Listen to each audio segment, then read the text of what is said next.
Hi guys, hello. I am in a squeaky chair and a stupid mother freaking outfit, okay, today. Oh, sorry. So I'm just gonna hop right into it because I have had to do a lot of reflecting over the past few days because I did something silly and quite frankly, a little bit stupid. So I asked myself a lot of questions. And I just journaled for an hour trying to sort them all out in the process because what better way than to research some of your feelings and try to look inward and understand where they come from, what might be contributing to them, why do you feel a pull certain way rather than a pull towards a healthy way, perhaps, is the best way to put it in terms of being nice to myself. So I'm going to try very hard to be sweet to myself, be kind to my brain, because it's all I got. And at the end of the day, what else matters other than your emotional health, your physical health, and the longevity of your life? I'm kidding. There's a lot of other things that matter than that. But essentially, that's just the question I had to ask myself recently. So, what greater, I don't know, thing to talk about today than the emotional regularity I can create for myself? Anyways, Phoebe's gone. So that means I need to try to take a deep breath and regulate myself this weekend because I do usually rely on some sort of external person to bounce my ideas off of if I'm feeling a little bit disheveled or a little bit unwell. But since Phoebe's not here, I'm going to do a great job of pulling myself together and figuring out what I can do for myself. So number one was journaling and doing a little bit of research into why certain things happen in my brain. So, the question I asked myself is, why do I feel the need to be desired by a person I know a relationship will not work out with? Should I keep on? Anyways, should I keep on keeping on?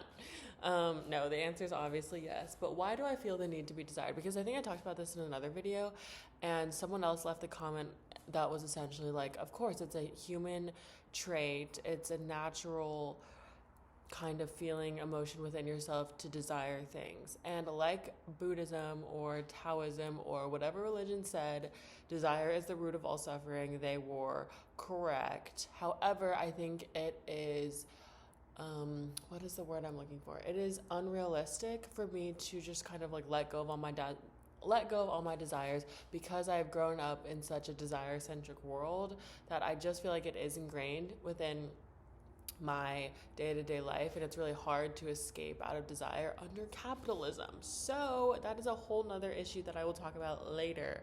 But instead of just trying to get rid of all my desire altogether, I'm going to try to reframe. That's the key word. That's the million-dollar word of today. Reframe some of the things I tell myself and some of the desires that I'm seeking. So, essentially, I kind of came up with a few things that play into why I am desiring another person. And this isn't one person in particular. This has been a pattern throughout the past few months of certain relationships that I try to seek out with said individuals. And this kind of can look at platonic and romantic. So here's what happens. One, I get addicted to the hook and unpredictability. And inconsistent signals thrive in unpredictability. Or maybe it's the other way around. Unpredictability thrives in inconsistent signals. Whatever. Yeah. So I would say this is relevant for the initial parts of when I start a relationship. And I think this is very true for some people who have kind of who have experienced that kind of like high and low tumultuous relationship, that in the beginning it can be very addicting to the brain because of that like immediacy of immediacy of the reward system where like the dopamine kicks in and you're like, oh my god, this person's like the best, and then they leave you for a bit and then it's like, oh my gosh, I'm depleted of all that and the chemistry and all the pathways that I just created in my brain, what's going on, and then they come back sometimes and give you little like crumbs of attention, and so that can really mess with the reward and pleasure system within my brain. That's number one. Number two is a hard hitter. Validation versus compatibility. So there's a lot of things that I tend to feel validated by, and not necessarily healthy things. So sometimes I seek to feel chosen versus choosing a partner that fits my needs. And this may kind of trigger that, you know, maybe one day if I feel chosen by someone else, then it'll prove that I'm worth it. I'm worth it as a person, as all of my needs will be met because this other person sees something in me that no one else has seen before. And it's like, this is so unrealistic on so many levels, but it's a pattern that I see in myself and I don't know why, and I maybe will get into explaining why later in the video because I have some of my solutions at the end, but I'm mainly starting out with my problems. So, one, addicted to the hook and unpredictability.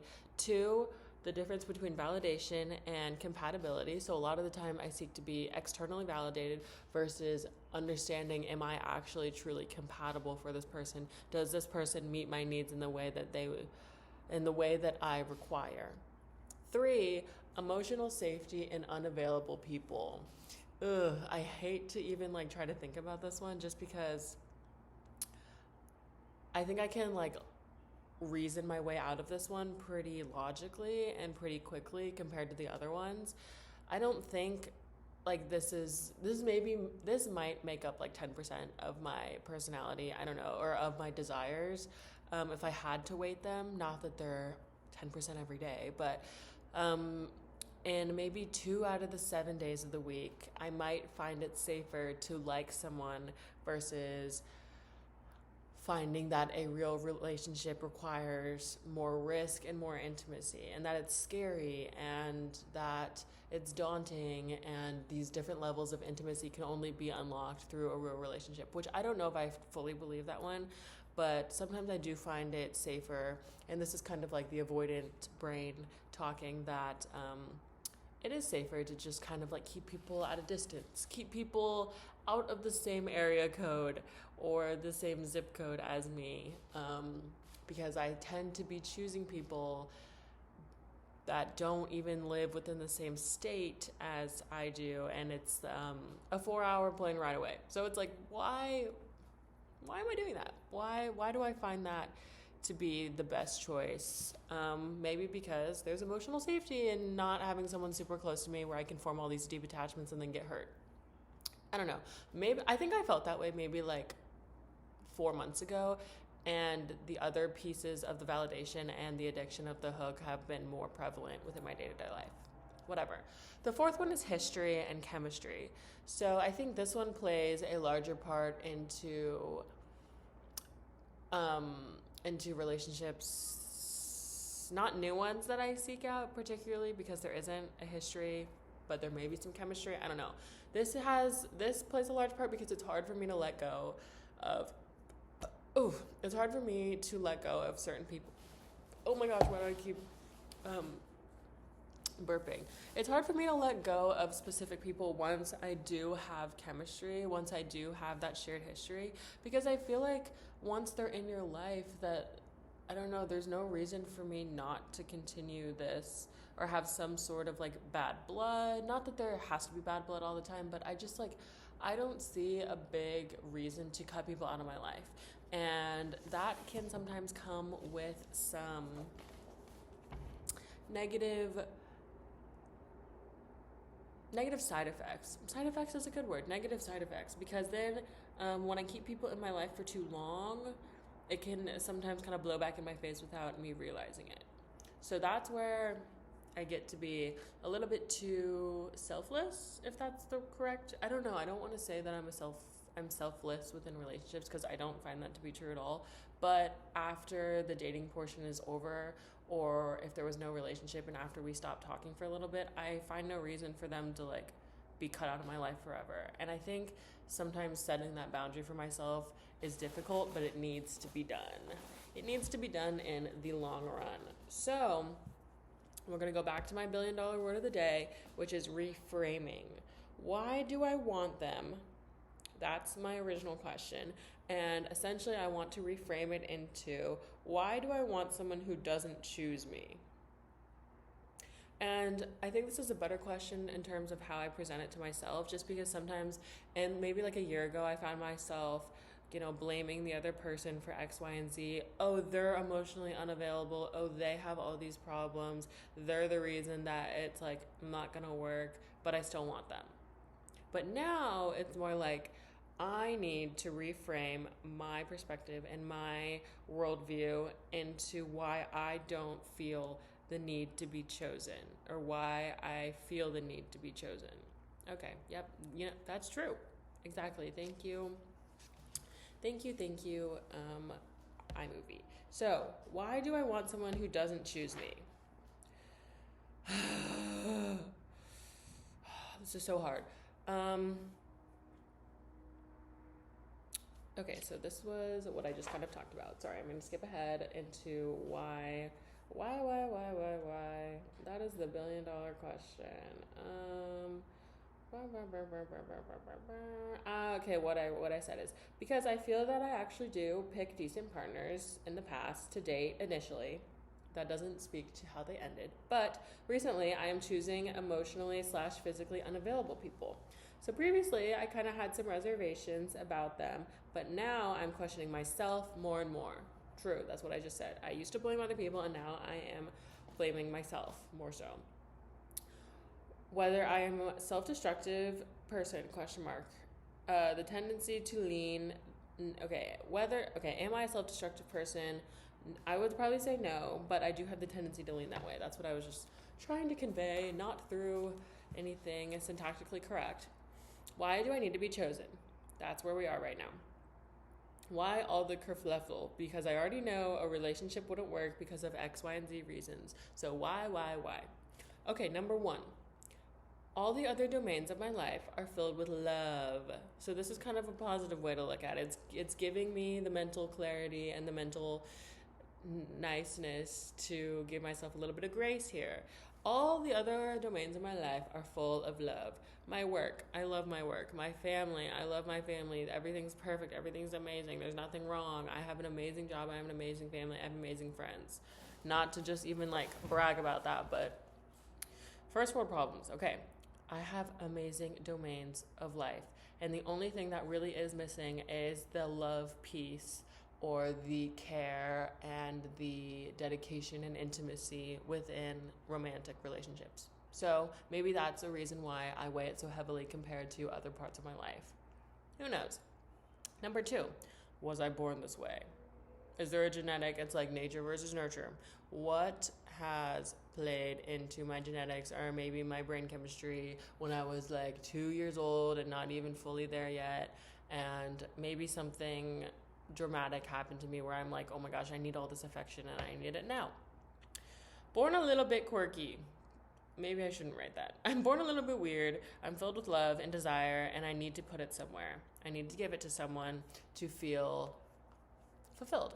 Because I think that's true. A large part of me does feel fulfilled and like a sense of worth in this world when I contribute to other people's well-being emotionally. And I feel like I can do that in positive ways through relationships. Long story short, I think I am a better person in relationships. Or at least I can contribute that way. Number three, a problem to solve. Do I just create these problems so I can try to solve them? Is there something that I hope time can overcome? Is there something that I can see as fixed? Do I see other people as something to be fixed? Gosh, maybe I see people as something to be discovered. I don't think I try to fix people. But is my lack of commitment reflective of my worth?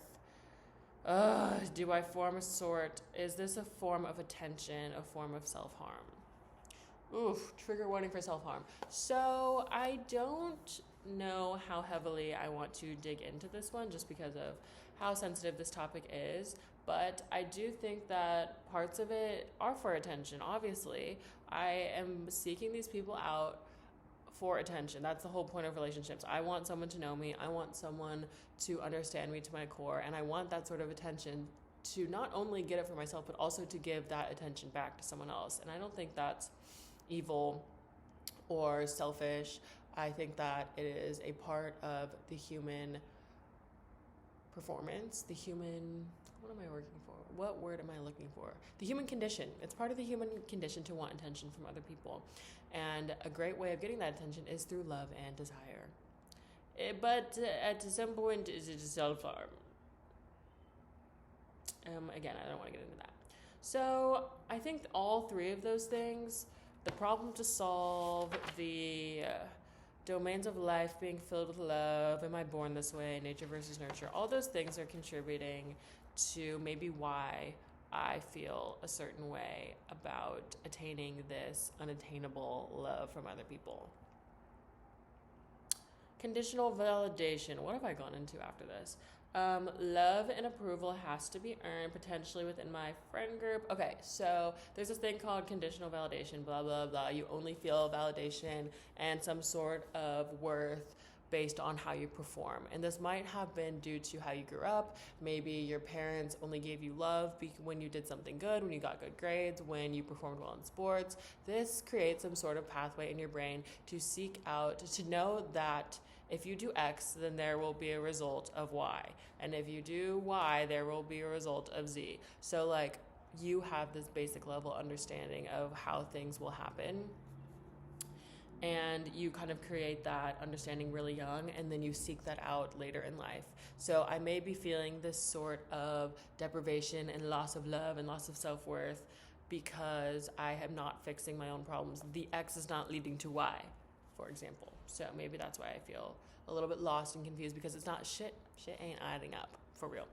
Anyways, attraction to ambiguity. So this kind of plays into the earlier statement where I talked about, what did I talk about? Oh, emotional safety and unavailable people. I think that's kind of like along the same lines of attraction to ambiguity. Emotional activation, which can feel like chemistry, but it is not. So again, like that charge of dopamine is being activated in your brain, and you're like, oh my gosh, they love me, they love me, they love me. But it's actually the uncertainty mixed with the hope that you create this sort of false notion of love in your brain, if you really think about it like that.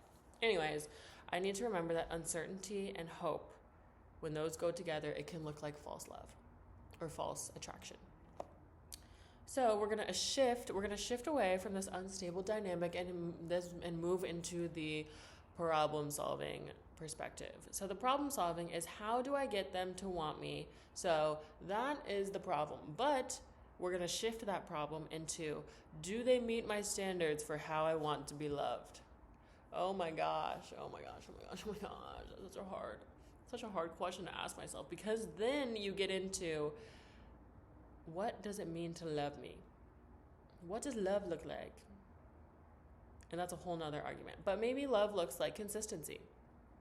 Maybe love looks like emotional availability. Maybe love looks like clear intentions. And maybe love looks like mutual effort. So all four of those things kind of play into how I want to be loved and how I want to be seen. And if they're not meeting that, then I should not desire them, because it's not going to work. And even if it does end up working, quote unquote working, even if it does end up forming a relationship and forming this sort of next level to whatever relationship is already going on, it's not gonna fulfill me in a way that I want to. I'm not gonna be satisfied, because it's nothing about them. It's all about me and my desires. It is, at the end of the day. The world is your oyster and you're the clam. Or so I've been told. So I'm not attracted to them. I'm attracted to being chosen. I'm attracted to being chosen. And what does it mean to be chosen? It means to be loved. It means to be loved consistently, with clear intentions, with emotional availability, with mutual effort. Yes. So being chosen means that I'm worthy of love and care. I'm lovable, I'm enough. Self-worth is internal, not tied to how much someone does or does not want to or pick you. Hey, get that tattooed on my head. Even if they choose me, I wouldn't feel settled. I wouldn't feel fulfilled because the root isn't them, it's you. Like I just said. Do not prioritize being wanted over being fulfilled. Oh my God, that hurts my heart. That hurts my heart so bad. Do not prioritize being wanted over being fulfilled. It's true. And that's the end. I think this is like the most like effort I put into a video, only because it has some like sort of structure and it has like a problem and like a solution in the end and some sort of like springboard to go off of into the future. So I really hope that I watch this back and I'm like, oh my God, Helen, you are so wise. You have solved all your problems. You have unlocked the new level to your consciousness, and if only you could follow all of these things. I think it's important. These are going to be my daily affirmations. I kind of like think it's kind of silly. How many times can I say that word? I think it's a little bit silly. It is a little bit silly. I think morning affirmations I don't know.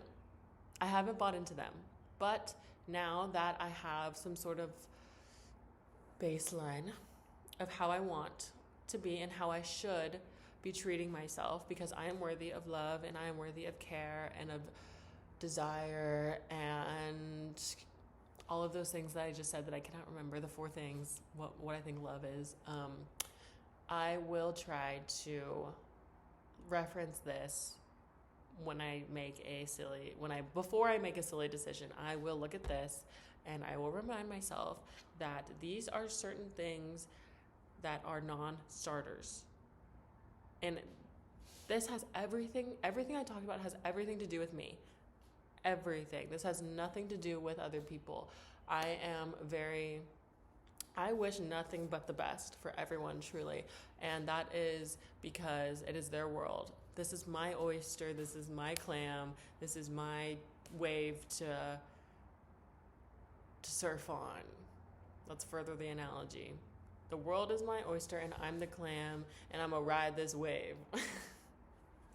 Anyways, I hope everyone enjoyed the video. Goodbye.